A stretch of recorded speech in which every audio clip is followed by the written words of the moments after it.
welcome. You're with us for a very special conversation as we take a look at India 2030. What's in store? And, we take a look through budget analysis as well. Joining us, a very special guest. We got Vivek Bindra, the founder and CEO of Bada Business. He's a motivational speaker, an inspiration. He's someone who a lot of entrepreneurs look to for guidance. He's broken lots of Guinness records, and I'm sure he'll tell you a lot more about what Bada Business is all about and how you can also really access some learnings through it. But first, Vivek, आपसे पूछते हैं कि 2019 में Prime Minister had laid out about 10 divisions for India 2030. अब आपके क्या suggestions है किस तरीके से इंडिया जाके एक सुपर पावर बन सकता है 2030 तक? What is the growth rate currently looking like? धन्यवाद आबा।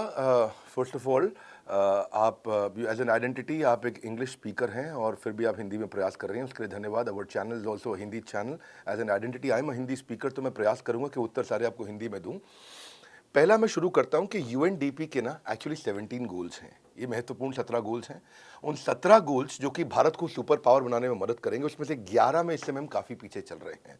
मैं उदाहरण दे देता हूँ। हंगर है, हेल्थ है, इक्वालिटी ऑफ जेंडर है, सफाई सैनिटाइजेशन है, इसके अलावा इंडस्ट्री इनोवेशन इंफ्रास्ट्रक्चर है, इनइक्वालिटी है। तो अगर इन एरियाज़ में खासतौर से जस्टिस, पीस और strong institution in partnership with these goals, तो ये 11 एरियाज़ हैं जहां हम कमज़ोर चल रहे हैं। मुझे ऐसा लगता है अगर आप ये कह रहे हैं कि भारत को एक सुपर पावर 2030 में देखना चाहते हैं, तो पहला हमें करप्शन खत्म करना होगा। और करप्शन खत्म करने के लिए बड़ा सिंपल तरीका है कि अगर आप जजेस बढ़ा सकें। अभी right now we have about 20 जजेस पर 10 lakh people, and if you can take it to 50 जजेस पर 10 लाख पीपल, तो जजमेंट जल्दी आएगा। यूएस में आप देखते हैं कि जजमेंट बहुत जल्दी आता है, 9 महीने में आता है या 9 साल में आता है। जितना जल्दी जजमेंट आएगा उतना आदमी चिंता करेगा अपराध करने से पहले। दूसरा, मुझे लगता है कि स्टेट्स को बड़े स्ट्रॉन्ग पीएनएल की तरह इंसेंटिवाइज करके ड्राइव करना चाहिए, जिससे स्टेट्स अगर अच्छा परफॉर्म करेंगे तो कंट्री अच्छा परफॉर्म करेगा। तीसरा, मुझे लगता है कि जिस देश का शिक्षक यानी कि एजुकेशन सिस्टम व्यवस्था कमज़ोर रहेगी, वहाँ दिक्कत रहेगी। तो अगर हम फैकल्टीज़ को गवर्नमेंट स्कूल के अंदर इंसेंटिवाइज करें उनके बच्चों की परफॉर्मेंस के बेसिस पे, तो रिजल्ट्स बहुत अच्छे आ सकते हैं। कि जितने बच्चे आपकी क्लास में सरकारी स्कूल के अंदर अच्छा परफॉर्म करते हैं, बेसिस हम सरकारी स्कूल के टीचर्स को भी इंसेंटिवाइज कर सकें। टीचर ट्रेनिंग बजट को बढ़ाना चाहिए। मुझे लगता है कि गवर्नमेंट ने को पॉलिसी मेकिंग में इन्वॉल्व होना चाहिए और कॉर्पोरेट को ही खाली बिजनेस करना चाहिए। Railways, airline, oil and gas को प्राइवेटाइज कर रहे हैं, इसको कई लोग बुरा मानते हैं, मेरी नज़र में बहुत अच्छा है। स्कॉलरशिप मुझे लगता है बच्चों के लिए 1 लाख करोड़ का, जिससे मेरिटोक्रेसी को हम आगे बढ़ाएं। इसके अलावा ब्यूरोक्रेट्स कभी कभार थोड़ा स्लो रह जाते हैं, बहुत इंटेलिजेंट होने के बावजूद। अगर उनको स्टिक इन कैरेट मॉडल में, उनका स्टिक तो बहुत मजबूत है, सीएजी भी तंग करता है, सीवीसी भी करता है, सीबीआई भी करता है, इतना ऑडिट होता है, इतना चेक होता है, पर अगर वो कुछ अच्छा करता है ब्यूरोक्रेट, तो उसको कोई कैरेट नहीं है। अगर वो कुछ बड़ा अचीव करेगा तो कुछ तो कोई पूछता नहीं है, कोई तारीफ नहीं होती है, तो उसको कैरेट भी देना है स्टिक के साथ साथ, वो बहुत ज़रूरी है। और फाइनली मैं कहूँगा कि आप लेबर इंटेंसिव बिजनेस में आप आउटकम ड्रिवन इंसेंटिवाइजेशन लेके आते हैं, हेल्थ केयर को अफोर्डेबल बनाते हैं। बेसिकली ये मेरा एक बड़ा फेवरेट सब्जेक्ट है। रेड टेपिज्म को अगर रेड कारपेट कर सकें, अगर आप बिजनेस को इंसेंटिवाइज कर सकें लर्निंग के साथ में, टैक्सेस को थोड़ा रैशनलाइज कर सकें, ये कुछ मेरा फेवरेट सब्जेक्ट है। तो इसमें मैं ज़्यादा बात भी करता हूँ और काफ़ी ज़्यादा बात करता हूँ। मुझे लगता है कि I will answer more in your next questions. जी, India is producing so many unicorns. हर 9 दिन के करीबन एक नया यूनिकॉर्न शेप ले रहा है। But when we take a look at ease of doing business और ईज ऑफ स्टार्टिंग बिजनेसेस, हम फिर भी बहुत पीछे हैं। ये कैसे सॉल्व हो सकता है? बहुत अच्छा। मैं उत्तर से पहले बता दूं, ना पक्ष ना विपक्ष। I will not actually favour any government. I will only talk about the main principles which are important. Ease of doing business के अंदर हम 63 हैं, आपने ठीक बोला, आउट ऑफ 190 कंट्रीज। लेकिन स्टार्टिंग बिजनेस में यानी कि हम शुरू करने ही नहीं दे रहे हैं अपने बिजनेसेस को भारत के अंदर। आज माइक्रो एंटरप्रेन्योरशिप जो गाँव के अंदर या 1 लाख की पॉपुलेशन के छोटे इलाकों में किया जा सकता था, उसमें हमारी रैंक 136 है। 190 देशों में बहुत पीछे हैं। सिंगल विंडो क्लियरेंस की मुझे लगता है काफ़ी कमी है।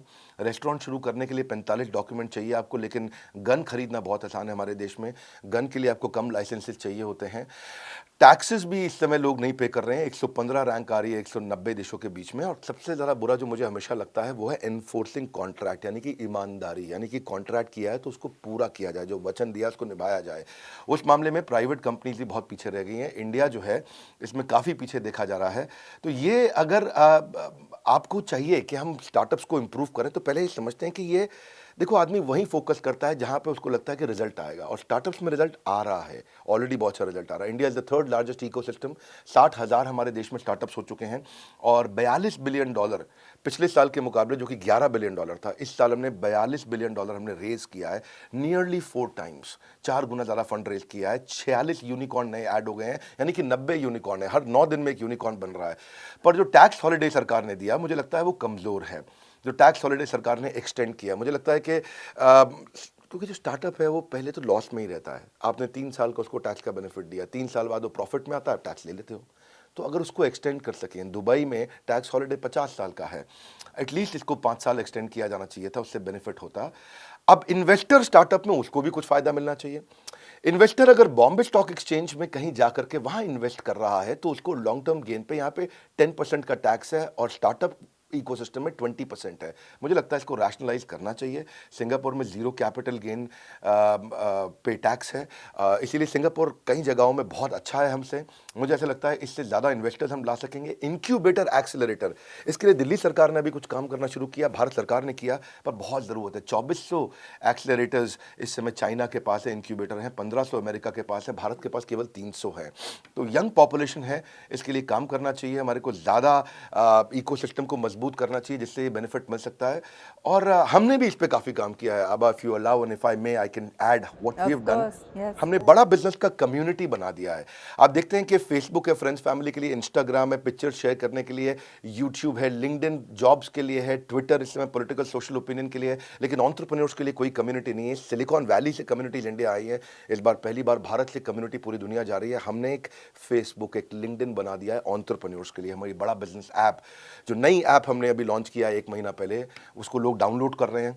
और मैं अपने व्यूअर्स को भी कहूँगा, आप ऐप डाउनलोड करिए। हमने एक ऐसा कम्युनिटी बनाया जहाँ businessman, entrepreneur, investor, startup, professors जो मैनेजमेंट के हैं, content creator, MSME, SME, solopreneur, entrepreneur, subject matter expert, यही लोग मिलते हैं। और इनको हम लोग, उनका रेपुटेशन, इनका रेवेन्यू, इनका रिलेशनशिप हम बढ़ा रहे हैं। और क्योंकि रेलेवेंट ऑडियंस नहीं थी एंटरप्रेन्योर के लिए कोई, फेसबुक में सब फ्रेंड्स एंड फैमिली थे। कोई लोकल लैंग्वेज में लीड जनरेट करना है, उनको बिजनेस को बड़ा करना है, उसके लिए कोई सपोर्ट नहीं था। तो हमने ऐसा एक कम्युनिटी बनाया, और यहाँ पे मुझे लगता है कि लोगों के 1 लाख फॉलोअर पहले 100 दिन में बन जाते हैं। लोग बहुत तेज ग्रो कर रहे हैं। ये हमने एक फ्री कम्युनिटी है बेसिकली, जैसे फेसबुक करता है, जैसे लिंक्डइन काम करता है, ऐसे ही हमने बड़ा बिजनेस ऐप बना दिया है। तो यहाँ पे आप आके management, investing, technology, manufacturing, motivation, HR, legal, strategy, execution, सब कुछ सीख सकते हैं। यहाँ पे आकर के लोग काफ़ी कंटेंट बना रहे हैं, डाल रहे हैं यहाँ पे, और लोगों को बेनिफिट मिल रहा है। विवेक जी, बजट के दौरान ऐसे कैसे चेंजेस आ सकते हैं जो हमको इन सारी चीज़ों की तरफ और बढ़ा सके? You know, it's said that MSMEs are the backbone of the country. Has the budget or any of the initiatives that have been mentioned suggested that they can strengthen the MSME infrastructure? MSME infrastructure के लिए thank you very much for this question, is very important, क्योंकि backbone है। आपने जैसा बताया अभी आभा जी, 2 लाख करोड़ का इस समय एलोकेशन किया गया है कोलैटरल फ्री लोन के लिए। Emergency credit line guarantee scheme है, उसको भी 50,000 करोड़ का एक्सपेंशन मिला है, 2023 तक किया गया है। ये देखने में अच्छा है, लेकिन प्रोवाइडेड अगर ये लोन लोगों को मिल सके। बैंक इस समय लोन दे नहीं रहा। आपकी 59 मिनट्स की भी स्कीम है। ओवरऑल अगर आप इकोसिस्टम को समझें, क्योंकि आपने एमएसएमई की बात किया है, तो मैं ये बताना चाहूँगा कि 3.5 करोड़ एमएसएमई है चाइना के अंदर, और हमारे पास 7 करोड़ एमएसएमईज हैं। हम उनसे डबल हैं, लेकिन उनका कंट्रीब्यूशन जीडीपी पर 60% है और हमारा 30% है, यानी कि हम हाफ हैं कंट्रीब्यूशन के मामले में। इसको टोटल देखेंगे ध्यान से तो ये 1/4 हो जाता है। आज अगर आप देखोगे 18,000 एमएसएमई हर दिन चाइना में शुरू हो रहे हैं, हमारे देश में 1 ही 1000 शुरू हो पा रहे हैं। कहाँ 18,000 पर डे, कहाँ 1,000 एमएसएमई पर डे। तो इकोसिस्टम में बहुत डिफरेंस है। मुझे लगता है कि रजिस्ट्रेशन बढ़ाना चाहिए।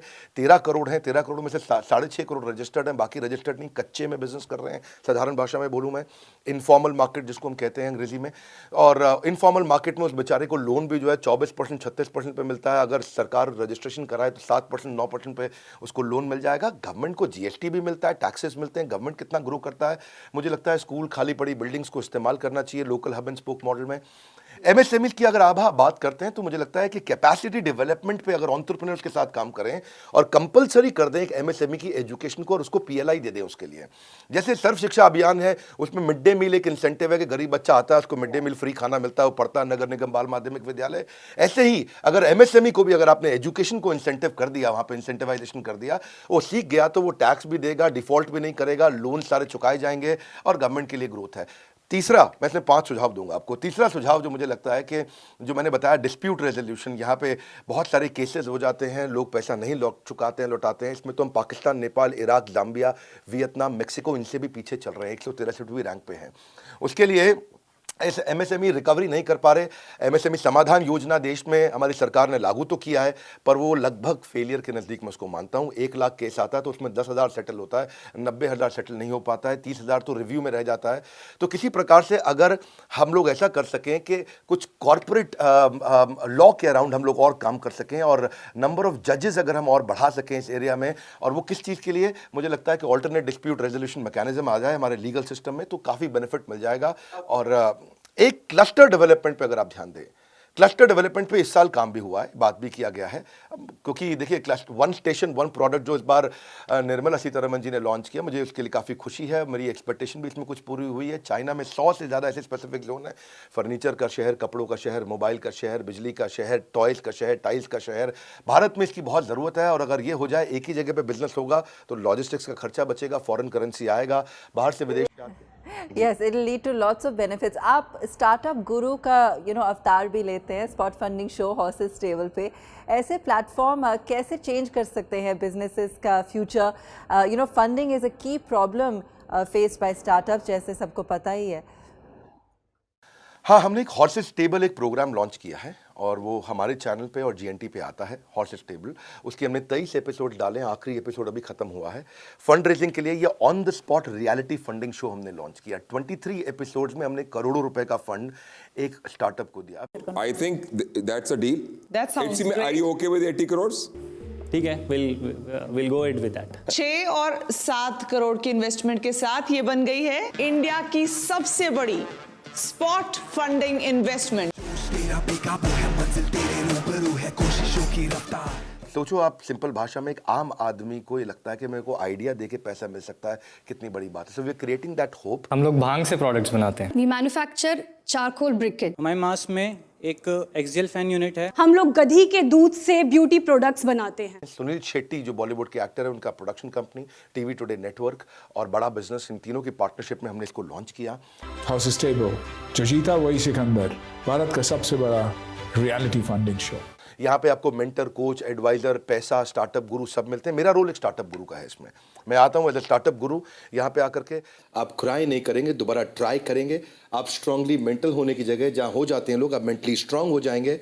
आपके लिए होपलेस एंड आपको एंडलेस होप क्रिएट करके देगा। देखिए, जो फंडिंग है ना, वो मिल नहीं पा रही है लोगों को। एंजल इन्वेस्टमेंट में मिलने में कितना तकलीफ आ रहा है आज।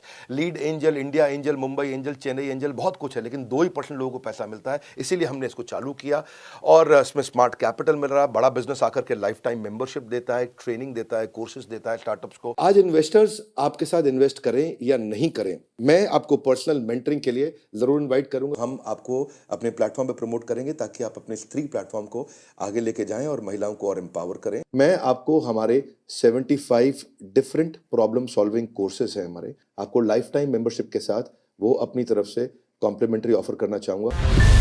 तो ये हमने काफ़ी काम किया इसके अराउंड और आई थिंक वो लोगों ने वीडियोस को बहुत पसंद किया। मैं व्यूअर्स को बोलूँगा कि 23 एपिसोड्स हैं, इनमें कुछ एपिसोड्स तो बहुत इंस्पिरेशनल है, आप जाके देखना चाहिए। आप जीएनटी पे या हमारे चैनल पे देख सकते हैं। एक बहुत करेज मिलता है और सीरियस प्रोग्राम है। मतलब ऐसा नहीं है कि हमने इसको बड़ा एक बिग बॉस टाइप हो हल्ला किया है। एक सीरियस कॉन्टेंट हमने यहाँ आकर के बिल्ड किया है कि जिसमें आप देखें कि एक एक्चुअली क्या है, स्टार्टअप को पता चल जाता है कि इन्वेस्टर्स कैसे बिहेव करेगा और इन्वेस्टर से मुझे मांगना क्या है, इक्विटी देनी कैसे है। ऑल राइट, एंड आखिरी में मैं आपसे ये भी पूछना चाहूँगी कि जॉब क्रिएशन सबके माइंड पे है, सबसे इम्पॉर्टेंट है। आपको लगता है कि बजट ने इस बार इसको ठीक से एड्रेस किया है? आगे जाके हमारे कंट्री पे इम्पैक्ट क्या हो सकता है, ग्रोथ पे क्या हो सकता है? और आप बड़ा बिजनेस पे भी इतना सब कुछ करते हैं, एंटरप्रेन्योरशिप के लिए, स्किलिंग के लिए, तो कैसे ये सब चीज़ें आगे जाके और आगे बढ़ के इकोसिस्टम को इम्प्रूव कर सकती हैं?